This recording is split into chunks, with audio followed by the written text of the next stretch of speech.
Join us for a chilling journey into one of South Korea's most disturbing cybercrime investigations.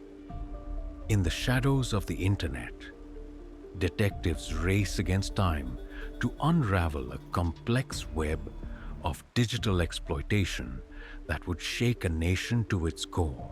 Welcome to today's episode of True Crimes Unfold. Please note that the descriptions of events and scenarios in this video may be disturbing for some viewers. Discretion is advised. Details of the videos are taken from actual case files.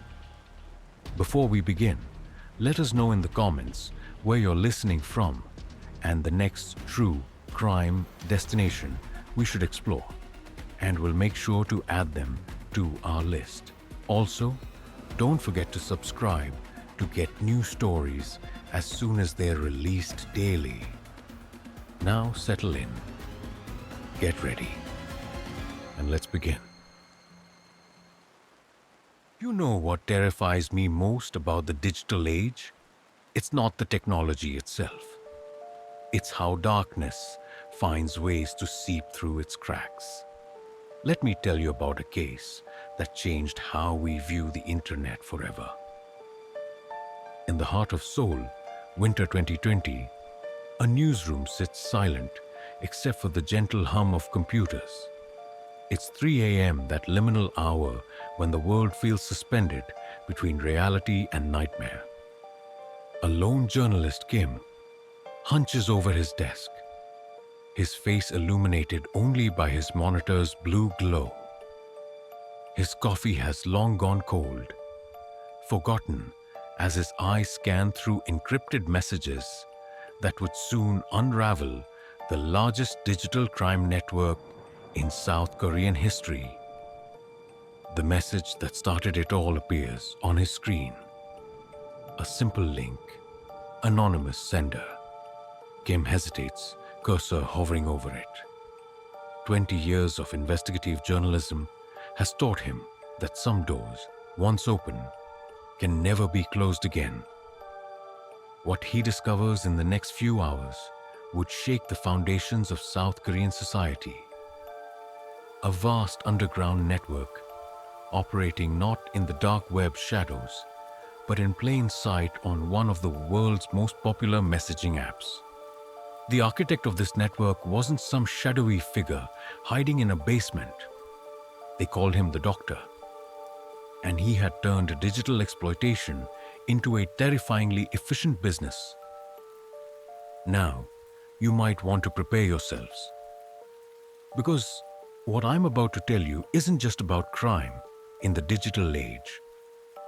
It's about how technology can become a weapon, how ordinary people can become predators, and how a society's darkest desires can be monetized by those who know how to exploit them.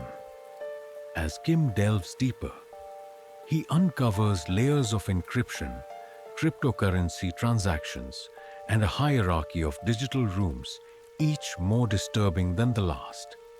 But what truly chills him is the realization that the Doctor isn't working alone. He's created an entire ecosystem of exploitation, with tentacles reaching into every corner of society.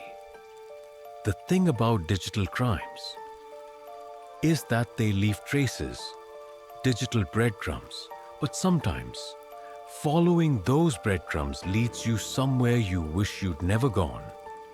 And that's exactly what happened to Kim when he discovered the first victim's identity. The investigation would eventually reveal a network of over 260,000 users. But tonight, in this quiet newsroom, Kim stares at his screen, realizing he's just scratched the surface of something that would soon become South Korea's digital nightmare. But here's where the story takes its first truly dark turn. Where was I? Ah yes. You see, what made this case particularly chilling wasn't just its scale. It was how the Doctor had turned digital predation into something resembling a corporate enterprise. The newsroom has grown colder As dawn approaches, Kim's computer screen casts an eerie glow across his face as he navigates through what they called Gotham, a digital marketplace where nothing was off limits. His hands tremble slightly as he documents the hierarchy of rooms, each with its own price tag, each promising deeper levels of depravity. He was a businessman. He understood supply and demand in the darkest way possible. Every room had its price, from basic entry to VIP access. The higher the price, the more horrific the content. Kim discovers something that makes his blood run cold. The doctor had employees, actual staff members, handling different aspects of his operation. Customer service representatives for exploitation. The normalization of evil had never been more apparent. But here's where it gets even more disturbing. The doctor had what he called his encyclopedia, a detailed database of victims, containing everything from basic information to their deepest secrets. The question that kept Kim awake at night wasn't just how the doctor obtained this information. It was who was helping him get it. The investigation takes a sharp turn when Kim receives an encrypted message from someone calling themselves the Joker. Unlike the others, this person claims to have infiltrated the doctor's inner circle. But can they be trusted? Meeting an anonymous source is always dangerous. But in this case, Kim had no choice. The meeting was set for one of Seoul's busiest subway stations, the 7-Eleven near Panang Station. What Kim didn't know was that he was walking into a carefully orchestrated game of cat and mouse. The station that day was like any other, crowded with commuters, the air thick with the smell of street food and diesel. Kim wore his black jacket as agreed, scanning the crowd for someone in white. What happened next would change the course of the entire investigation. People rushed to help. Cameras were drawn to the accident. Perfect cover for a clandestine meeting. And there, standing perfectly still amidst the chaos, was a figure in a white puffer jacket. The Joker. What the Joker revealed about the doctor's true identity and connections would shake South Korean society to its core. But more importantly, it would reveal something even more terrifying. The doctor wasn't the only one. There was someone else. Someone who made the doctor look almost tame in comparison. Someone they called God. But before I tell you about God, you need to understand just how deep the doctor's connections went. The thing about staring into the abyss is that sometimes the abyss stares back. That's what happened when the major networks got involved. Inside BBS headquarters, South Korea's equivalent to CNN, producers huddle around monitors in a dimly lit conference room. The air is thick with tension and stale coffee. They've just received something that makes their blood run cold. A video of a young victim threatening self-immolation if they air their story. But here's where the investigation takes its darkest turn. The doctor wasn't just running from the law anymore. He was playing with the media, turning their own exposure into a weapon. The producers' phones light up simultaneously. The doctor has started a countdown in his chat rooms. For every hour of broadcast coverage, he threatens to release more compromising material. It's a masterclass in manipulation, using the media's own power against them. The networks faced an impossible choice: stay silent and let evil flourish in darkness, or expose it and risk causing more immediate harm. It's the kind of ethical dilemma that keeps journalists awake at night. Meanwhile, the doctor's operation was expanding. His chat rooms had grown from thousands to hundreds of thousands of members. Each new expose paradoxically brought him more customers, more victims. The darkness was feeding on the light meant to destroy it. But there was something else happening beneath the surface. Something that even the doctor didn't see coming. His success had attracted the attention of someone far more dangerous. A figure known only as God.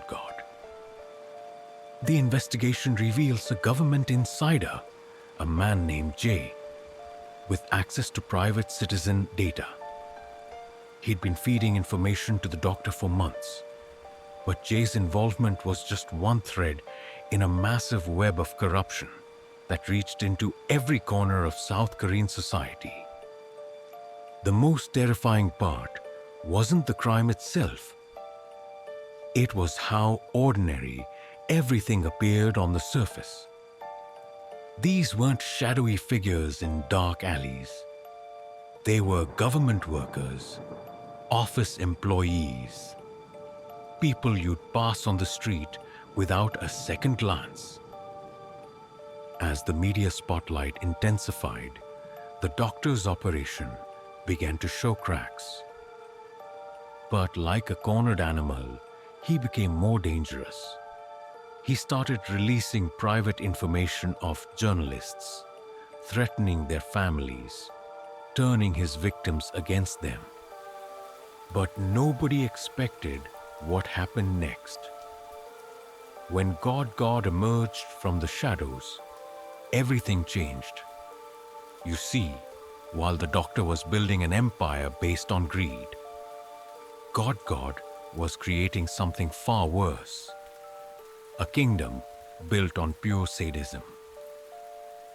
The clash between these two digital crime lords would reshape the landscape of cyber exploitation forever.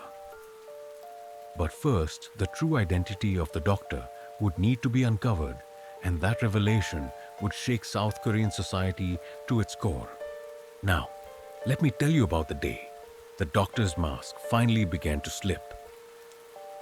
You know what's worse than a monster? Two monsters trying to prove who's more terrifying. That's what happened when God returned from his 11-month silence. The chat rooms explode with activity. After nearly a year of silence, God has resurfaced, and his return sends shockwaves through the digital underworld. The doctor's empire suddenly faces its first real challenge. God wasn't interested in money. He was interested in something far more disturbing, pure chaos. While the doctor built his empire on cryptocurrency and blackmail, God gave away his content freely, spreading destruction for the sheer pleasure of it. In the newsrooms across Seoul, journalists watch as these two digital crime lords begin their deadly game of chess. The doctor's methodical business approach versus God's anarchic brutality. But the true victims caught in the crossfire were the countless lives being destroyed. Uncle's voice drops lower. The doctor had been maintaining a careful balance, keeping his operation just controlled enough to avoid massive police attention. But God wanted to burn everything down. The investigation takes a stunning turn when God makes his first direct contact with the doctor. Their conversation, later leaked to investigators, reveals a chilling proposal, a mutual destruction pact. If either falls, they'll release everything, destroying countless lives in the process. Heartbeat effect builds. But here's where it gets even more twisted. The doctor's careful empire began showing cracks. his employees, his carefully vetted customers, his cryptocurrency trails, all began unraveling as God systematically attacked his operation. The media coverage reaches a fever pitch. SBS and JTBC, Korea's major networks, face impossible decisions as both the doctor and God begin targeting their staff. Journalists receive threats, their personal information leaked, their families endangered. The most terrifying part? These weren't just random threats. They knew details about the journalists' lives that weren't public.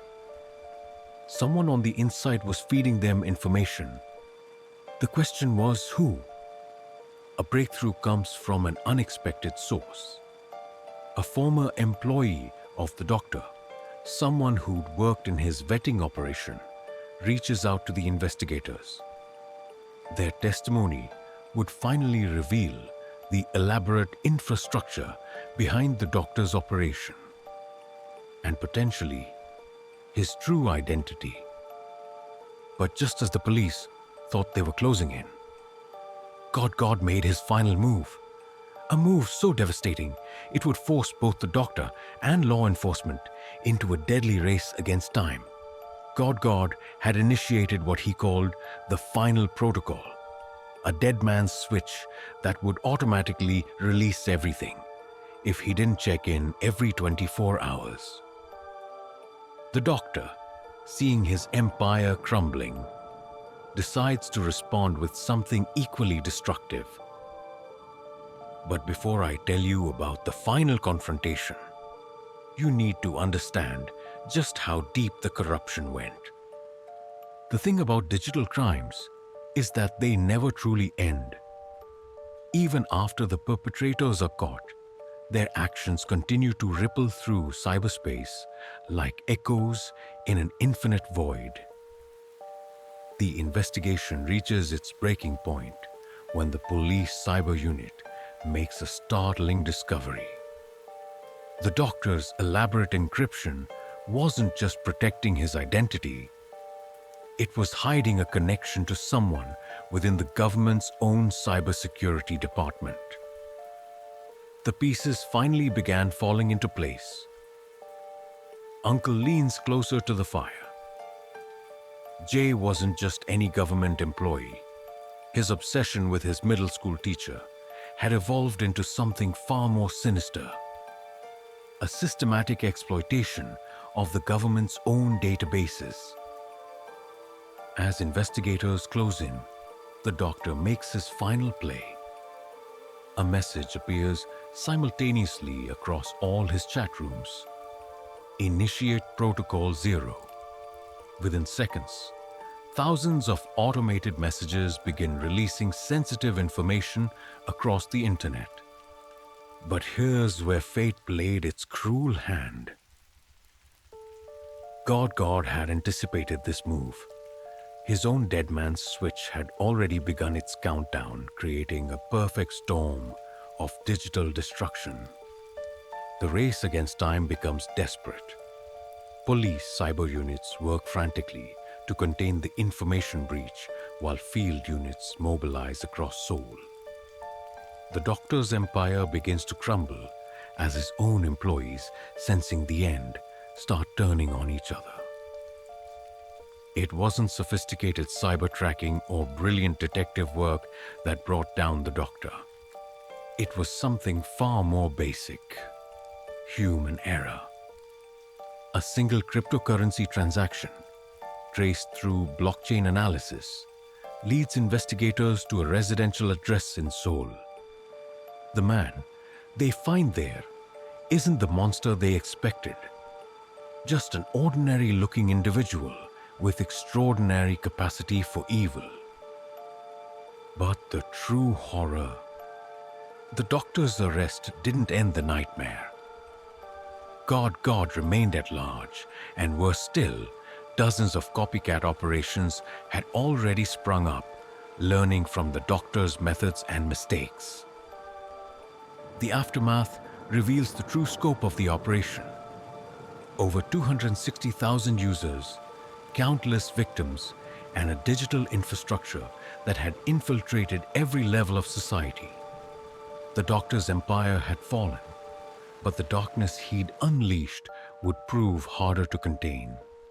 Today, the doctor sits in a prison cell, but his digital legacy continues to haunt cyberspace. God's whereabouts remain unknown, and the chat rooms, they've evolved, becoming harder to track, harder to infiltrate. The most chilling part, this case didn't just expose a criminal enterprise. It revealed something far more disturbing about our digital society. In the end, the doctor didn't create the darkness. He simply found a way to monetize what was already there.